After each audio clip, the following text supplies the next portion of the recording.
Hello, Sonic Unyon.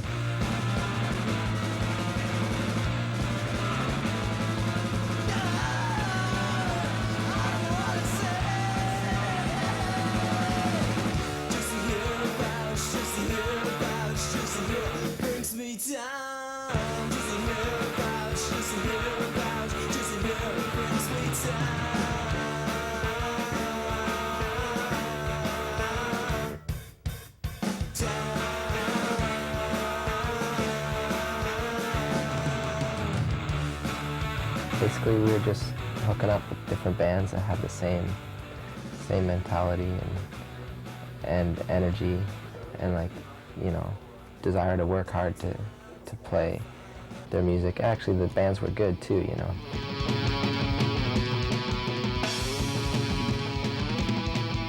I think it was just really cool that all the bands that we worked with and found that were cool in Hamilton they're all the same kind of, in the way that all the kids that came out to the shows, people that come out to see it, our band and the other bands on the same bill. We kind of forced them to, but it worked for some reason, and they all sound kind of different. They have their own styles, totally.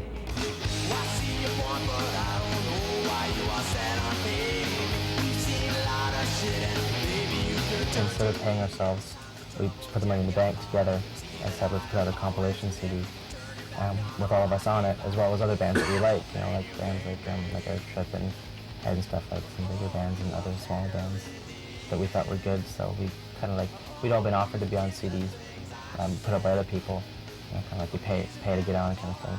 We thought, well, here's our share paid already, and we can decide on the artwork and the bands ourselves, and we can make sure that it's done properly. So we went ahead with it.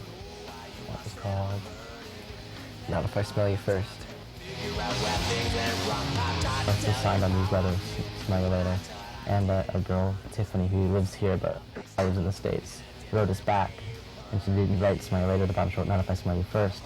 And when we saw it, we were like, that's the name for sure. Yeah, that's how we named it, right off the bat. That was the whole point behind the whole record company, get the music heard, get Canadian music heard, because it's not really heard as much as it should be.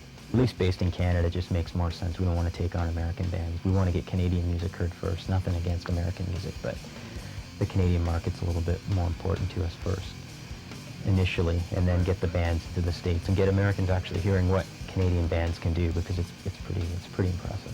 I feel like really, I don't know, I feel really proud to be part of it. Like, it's like they're really growing, like a lot of, like, we're learning together sort of thing. It's not like, you know, some guys know what to do and some guys don't know. Like, we're all like learning from each other. Stuff like that. Just like, it's, I don't know, strength in numbers. Oh, just the name, I guess. It's like almost like a seal of approval.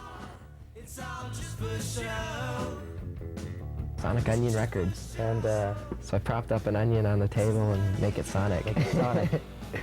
I think that's what's unique about Sonic Unyon Records. The only label probably in the world with a mascot, an actual mascot. Yeah, I think it was just a matter of time before it became as big as it has, and I think, like, in time it'll become bigger.